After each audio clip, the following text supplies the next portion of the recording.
اعوذ باللہ من الشیطان الرجیم بسم اللہ الرحمن الرحیم اللہ کا نام لے کر جو بڑا مہربان نہایت رحم والا ہے۔ کاف ہا یا عین صاد، یہ تمہارے پروردگار کی مہربانی کا بیان ہے جو اس نے اپنے بندے زکریا پر کی تھی جب انہوں نے اپنے پروردگار کو دبی آواز سے پکارا اور کہا کہ اے میرے پروردگار، میری ہڈیاں بڑھاپے کے سبب کمزور ہو گئی ہیں اور سر سفید بالوں کی وجہ سے چمکنے لگا ہے، اور اے میرے پروردگار، میں تجھ سے مانگ کر کبھی محروم نہیں رہا، اور میں اپنے بعد اپنے بھائی بندوں سے ڈرتا ہوں، اور میری بیوی بانجھ ہے، پھر بھی مجھے اپنے پاس سے ایک وارث عطا فرما جو میری اور اولاد یعقوب کی میراث کا مالک ہو، اور اے میرے پروردگار، اس کو خوش اخلاق بنائیو۔ فرمایا اے زکریا، ہم تم کو ایک لڑکے کی بشارت دیتے ہیں جس کا نام یحییٰ ہوگا، اس سے پہلے ہم نے اس نام کا کوئی شخص پیدا نہیں کیا۔ انہوں نے کہا کہ پروردگار، میرے ہاں کس طرح لڑکا ہوگا جبکہ میری بیوی بانجھ ہے اور میں بڑھاپے کی اس حالت کو پہنچ گیا کہ سوکھ گیا ہوں۔ حکم ہوا کہ اسی طرح ہوگا۔ تمہارے پروردگار نے فرمایا ہے کہ مجھے یہ آسان ہے، اور میں پہلے تم کو بھی تو پیدا کر چکا ہوں اور تم کچھ چیز نہ تھے۔ کہا کہ پروردگار، میرے لیے کوئی نشانی مقرر فرما۔ فرمایا نشانی یہ ہے کہ تم صحیح و سالم ہوتے ہوئے 3 رات دن لوگوں سے بات نہ کر سکو گے۔ پھر وہ عبادت کے حجرے سے نکل کر اپنی قوم کے پاس آئے تو ان سے اشارے سے کہا کہ صبح و شام تسبیح کرتے رہو۔ فرمایا اے یحییٰ، ہماری کتاب کو مضبوطی سے تھامے رہو، اور ہم نے ان کو لڑکپن ہی میں دانائی عطا فرمائی تھی اور اپنے پاس سے شفقت اور پاکیزگی دی تھی، اور وہ پرہیزگار تھے، اور وہ اپنے ماں باپ کے ساتھ نیکی کرنے والے تھے اور سرکش اور نافرمان نہیں تھے۔ اور جس دن وہ پیدا ہوئے اور جس دن وفات پائیں گے اور جس دن زندہ کر کے اٹھائے جائیں گے ان پر سلام ہے۔ اور کتاب یعنی قرآن میں مریم کا بھی تذکرہ کرو، جب وہ اپنے لوگوں سے الگ ہو کر مکان کے مشرقی حصے میں چلی گئیں، پھر انہوں نے ان کی طرف سے پردہ کر لیا تو ہم نے ان کی طرف اپنا فرشتہ بھیجا، سو وہ ان کے سامنے ایک خوبصورت مرد کی صورت میں آیا۔ مریم بولی کہ اگر تم پرہیزگار ہو تو میں تم سے بچنے کے لیے رحمان کی پناہ لیتی ہوں۔ فرشتے نے کہا کہ میں تو تمہارے پروردگار کا بھیجا ہوا یعنی فرشتہ ہوں، اور اس لیے آیا ہوں کہ تمہیں پاکیزہ لڑکا بخشوں۔ مریم نے کہا کہ میرے ہاں لڑکا کیوں کر ہوگا جبکہ مجھے کسی مرد نے بطور شوہر چھوا تک نہیں اور میں بدکار بھی نہیں ہوں۔ فرشتے نے کہا کہ یوں ہی ہوگا۔ تمہارے پروردگار نے فرمایا کہ یہ مجھے آسان ہے، اور میں اسے اسی طریق پر پیدا کروں گا تاکہ اس کو ہم لوگوں کے لیے اپنی طرف سے نشانی اور ذریعہ رحمت بنائیں، اور یہ کام مقرر ہو چکا ہے۔ چنانچہ وہ اس بچے کے ساتھ حاملہ ہو گئیں اور اسے لے کر ایک دور جگہ چلی گئیں۔ پھر درد ذہ ان کو کھجور کے تنے کی طرف لے آیا، کہنے لگی کہ کاش میں اس سے پہلے مر چکتی اور بھولی بسری ہو گئی ہوتی۔ تب ان کے ٹیلے کے نیچے کی جانب سے فرشتے نے ان کو آواز دی کہ غمناک نہ ہو، تمہارے پروردگار نے تمہارے نیچے ایک چشمہ پیدا کر دیا ہے، اور کھجور کے تنے کو پکڑ کر اپنی طرف ہلاؤ، وہ تم پر تازہ عمدہ کھجوریں گرائے گا، تو کھاؤ اور پیو اور آنکھیں ٹھنڈی کرو۔ اگر تم کسی آدمی کو دیکھو تو کہنا کہ میں نے اللہ کے لیے روزے کی منت مانی، تو آج میں کسی آدمی سے ہرگز کلام نہیں کروں گی۔ پھر وہ اس بچے کو اٹھا کر اپنی برادری والوں کے پاس لے آئیں۔ وہ کہنے لگے کہ مریم، یہ تو نے برا کام کیا۔ اے ہارون کی بہن، نہ تو تیرا باپ ہی برا آدمی تھا اور نہ تیری ماں ہی بدکار تھی۔ تو مریم نے اس بچے کی طرف اشارہ کیا۔ وہ بولے کہ ہم اس سے کہ گود کا بچہ ہے کیسے بات کریں؟ بچے نے کہا کہ میں اللہ کا بندہ ہوں، اس نے مجھے کتاب دی ہے اور نبی بنایا ہے، اور میں جہاں ہوں اور جس حال میں ہوں اس نے مجھے صاحب برکت بنایا ہے، اور جب تک زندہ ہوں مجھ کو نماز اور زکوٰۃ کا ارشاد فرمایا ہے، اور مجھے اپنی ماں کے ساتھ نیک سلوک کرنے والا بنایا ہے اور سرکش و بدبخت نہیں بنایا، اور جس دن میں پیدا ہوا اور جس دن مروں گا اور جس دن زندہ کر کے اٹھایا جاؤں گا مجھ پر سلام ہے۔ یہ مریم کے بیٹے عیسیٰ ہیں، اور یہ سچی بات ہے جس میں لوگ شک کرتے ہیں۔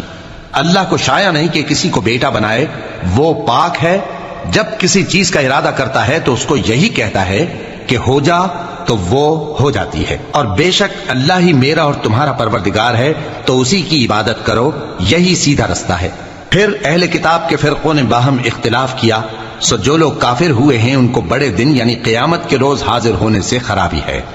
وہ جس دن ہمارے سامنے آئیں گے کیسے سننے والے اور کیسے دیکھنے والے ہوں گے، مگر ظالم آج کھلی گمراہی میں ہے۔ اور ان کو حسرت و افسوس کے دن سے ڈرا دو جب بات فیصل کر دی جائے گی اور وہ غفلت میں پڑے ہوئے ہیں اور ایمان نہیں لاتے۔ ہم ہی زمین کے اور جو لوگ اس پر بستے ہیں ان کے وارث ہوں گے اور ہماری ہی طرف ان کو لوٹنا ہوگا۔ اور کتاب میں ابراہیم کا ذکر کرو، بے شک وہ نہایت سچے تھے، پیغمبر تھے۔ جب انہوں نے اپنے باپ سے کہا کہ ابا، آپ ایسی چیزوں کو کیوں پوچھتے ہیں جو نہ سنیں اور نہ دیکھیں اور نہ آپ کے کچھ کام آ سکیں؟ ابا، مجھے ایسا علم ملا ہے جو آپ کو نہیں ملا، تو میرے ساتھ ہو جائیے، میں آپ کو سیدھی راہ پر لے چلوں گا۔ ابا، شیطان کی پوجا نہ کیجیے، بے شک شیطان اللہ کا نافرمان ہے۔ ابا، مجھے ڈر لگتا ہے کہ آپ کو اللہ کا عذاب آ پکڑے تو آپ شیطان کے ساتھی ہو جائیں۔ اس نے کہا کہ ابراہیم، کیا تو میرے معبودوں کے خلاف ہے؟ اگر تو باز نہ آئے گا تو میں تجھے سنسار کر دوں گا اور تو ہمیشہ کے لیے مجھ سے دور ہو جا۔ ابراہیم نے سلام علیکم کہا اور کہا کہ میں آپ کے لیے اپنے پروردگار سے بخشش مانگوں گا، بے شک وہ مجھ پر نہایت مہربان ہے، اور میں آپ لوگوں سے اور جن کو آپ اللہ کے سوا پکارا کرتے ہیں ان سے کنارہ کرتا ہوں اور اپنے پروردگار ہی کو پکاروں گا۔ امید ہے کہ میں اپنے پروردگار کو پکار کر محروم نہیں رہوں گا۔ اور جب ابراہیم ان لوگوں سے اور جن کی وہ اللہ کے سوا پرستش کرتے تھے الگ ہو گئے تو ہم نے ان کو اسحاق اور اسحاق کو یعقوب بخشے اور ہر ایک کو پیغمبر بنایا، اور ہم نے ان کو اپنی رحمت سے بہت سی چیزیں عنایت کی اور ان کا ذکر جمیل بلند کیا۔ اور کتاب میں موسیٰ کا بھی ذکر کرو، بے شک وہ ہمارے برگزیدہ تھے اور رسول تھے، نبی تھے، اور ہم نے ان کو طور کی داہنی طرف سے پکارا اور باتیں کرنے کے لیے نزدیک بلایا، اور اپنی مہربانی سے ان کو ان کا بھائی ہارون پیغمبر بنا کر عطا کیا۔ اور کتاب میں اسماعیل کا بھی ذکر کرو، وہ وعدے کے سچے اور رسول تھے، نبی تھے، اور وہ اپنے گھر والوں کو نماز اور زکوٰۃ کا حکم کرتے تھے اور اپنے پروردگار کے ہاں پسندیدہ تھے۔ اور کتاب میں ادریس کا بھی ذکر کرو، وہ بھی نہایت سچے تھے، نبی تھے، اور ہم نے ان کو اونچی جگہ اٹھا لیا تھا۔ یہ وہ لوگ ہیں جن پر اللہ نے اپنے پیغمبروں میں سے فضل کیا، یعنی اولاد آدم میں سے اور ان لوگوں میں سے جن کو ہم نے نوح کے ساتھ کشتی میں سوار کیا، اور ابراہیم اور یعقوب کی اولاد میں سے اور ان لوگوں میں سے جن کو ہم نے ہدایت دی اور جنہیں برگزیدہ کیا۔ جب ان کے سامنے ہماری آیتیں پڑھی جاتی تھیں تو سجدے میں گر پڑتے اور روتے رہتے تھے۔ پھر ان کے بعد چند ناخلف ان کے جانشین ہوئے جنہوں نے نماز کو ضائع کر دیا اور خواہشات نفسانی کے پیچھے لگ گئے، سو ان قریب ان کو گمراہی کی سزا ملے گی۔ ہاں، جس نے توبہ کی اور ایمان لایا اور عمل نیک کیے تو ایسے لوگ بہشت میں داخل ہوں گے اور ان کا ذرا نقصان نہ کیا جائے گا، یعنی ہمیشہ کی بہشتوں میں، جس کا اللہ نے اپنے بندوں سے وعدہ کیا ہے کہ جو ان کی آنکھوں سے پوشیدہ ہے۔ بے شک اس کا وعدہ نیکوکاروں کے سامنے آنے والا ہے، وہ اس میں سلام کے سوا کوئی بےہودہ کلام نہ سنیں گے اور ان کو صبح و شام کھانا ملے گا۔ یہی وہ جنت ہے جس کا ہم اپنے بندوں میں سے ایسے شخص کو مالک بنائیں گے جو پرہیزگار ہوگا۔ اور فرشتوں نے پیغمبر کو جواب دیا کہ ہم تمہارے پروردگار کے حکم کے سوا اتر نہیں سکتے، جو کچھ ہمارے آگے ہے اور جو پیچھے ہے اور جو اس کے درمیان ہے سب اسی کا ہے، اور تمہارا پروردگار بھولنے والا نہیں، یعنی آسمان اور زمین کا اور جو ان دونوں کے درمیان ہے سب کا پروردگار، تو اسی کی عبادت کرو اور اس کی عبادت پر ثابت قدم رہو۔ بھلا تم کوئی اس کا ہم نام جانتے ہو؟ اور کافر انسان کہتا ہے کہ جب میں مر جاؤں گا تو کیا زندہ کر کے نکالا جاؤں گا؟ کیا ایسا انسان یاد نہیں کرتا کہ ہم نے اس کو پہلے بھی تو پیدا کیا تھا جبکہ وہ کچھ بھی چیز نہ تھا؟ سو تمہارے پروردگار کی قسم، ہم ان کو جمع کریں گے اور شیطانوں کو بھی، پھر ان سب کو جہنم کے گرد حاضر کریں گے اور وہ گھٹنوں پر گرے ہوئے ہوں گے۔ پھر ہر گروہ میں سے ہم ایسے لوگوں کو کھینچ نکالیں گے جو رحمان کے مقابلے میں سخت سرکشی کرتے تھے، پھر ہم ان لوگوں سے خوب واقف ہیں جو اس میں داخل ہونے کے زیادہ لائق ہیں، اور تم میں سے کوئی شخص نہیں مگر اسے اس پر گزرنا ہوگا، یہ تمہارے پروردگار پر لازم ہے، مقرر ہے۔ پھر ہم پرہیزگاروں کو نجات دیں گے اور ظالموں کو اس میں گھٹنوں کے بل پڑا ہوا چھوڑ دیں گے۔ اور جب ان لوگوں کے سامنے ہماری آیتیں پڑھی جاتی ہیں تو جو کافر ہیں وہ مومنوں سے کہتے ہیں کہ دونوں فریق میں سے مکان کس کے اچھے اور مجلسیں کس کی بہتر ہیں، اور ہم نے ان سے پہلے بہت سی امتیں ہلاک کر دیں، وہ لوگ ان سے ٹھاٹ باٹ اور نمود و نمائش میں کہیں اچھے تھے۔ کہہ دو کہ جو شخص گمراہی میں پڑا ہوا ہے، رحمان اس کو آہستہ آہستہ مہلت دیا جاتا ہے، یہاں تک کہ جب اس چیز کو دیکھ لیں گے جس کا ان سے وعدہ کیا جاتا ہے، خواہ عذاب اور خواہ قیامت، تو اس وقت جان لیں گے کہ مکان کس کا برا ہے اور لشکر کس کا کمزور ہے۔ اور جو لوگ ہدایت یاب ہیں اللہ ان کو زیادہ ہدایت دیتا ہے، اور نیکیاں جو باقی رہنے والی ہیں وہ تمہارے پروردگار کے ہاں صلے کے لحاظ سے خوب اور انجام کے اعتبار سے بہتر ہیں۔ بھلا تم نے اس شخص کو دیکھا جس نے ہماری آیتوں سے کفر کیا اور کہنے لگا کہ اگر میں اثر نو زندہ ہوا بھی تو یہی مال اور اولاد مجھے وہاں ملے گا؟ کیا اس نے غیب کی خبر پالی ہے یا اللہ کے یہاں سے عہد لے لیا ہے؟ ہرگز نہیں، یہ جو کچھ کہتا ہے ہم اس کو لکھتے جاتے اور اس کے لیے آہستہ آہستہ عذاب بڑھاتے جاتے ہیں، اور جو چیزیں یہ بتاتا ہے ان کے ہم وارث ہوں گے، اور یہ اکیلا ہمارے سامنے آئے گا، اور ان لوگوں نے اللہ کے سوا اور معبود بنا لیے ہیں تاکہ وہ ان کے لیے موجب عزت ہوں۔